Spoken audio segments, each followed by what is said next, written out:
പലപ്പോഴും സുവിശേഷം ഘോഷിക്കുമ്പോൾ പലരും രാഷ്ട്രീയ പാർട്ടികളുടെ നിറം നോക്കി മറ്റു വിധമായിരിക്കുന്ന പുരോഹിതന്മാരുടെ വഞ്ചനാപരമായിരിക്കുന്ന ഉപദേശങ്ങൾ കേട്ടും സുവിശേഷത്തിൽ നിങ്ങൾ എന്താണ് ലംഘിക്കാറുണ്ട്. ക്രിസ്തീയ മതവിശ്വാസികൾ ഉൾപ്പെടെ സുവിശേഷം കേൾക്കുമ്പോൾ കഥകൾ അടയ്ക്കാറുണ്ട്. ഒരിക്കൽ റാന്നിയുടെ ഒരു പ്രാന്തപ്രദേശങ്ങളിൽ ഞാൻ കടന്നുപോയിട്ട് സുവിശേഷം അറിയിക്കുവാൻ വാഹനം നിർത്തിയിടുവാൻ ഒരു ദേശം കണ്ടു. പക്ഷെ അതൊരു വീടിന്റെ മുൻപിലാണ്. അദ്ദേഹം ഒരു ജ്ഞാനായക്കാരനാണ്.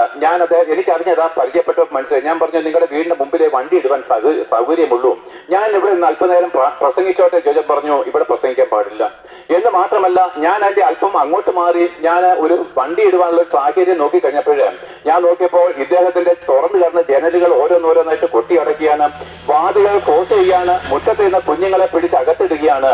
പ്രിയപ്പെട്ടവരെ, ഒരു കടുവായോ പുലിയോ ഒരു പേപ്പട്ടിയോ വന്നു കഴിഞ്ഞാൽ നമ്മൾ എങ്ങനെ ചെയ്യുന്നു പോകും?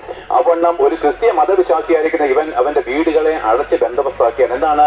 ദൈവത്തിന്റെ വചനം കേൾപ്പാൻ അവന് കഴിയുന്നില്ല.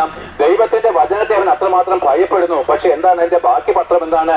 ആശ്വാസം കിട്ടാതെ അവൻ നരകാട്ടിയിലേക്ക് ഒടുങ്ങി പോവുകയാണ്.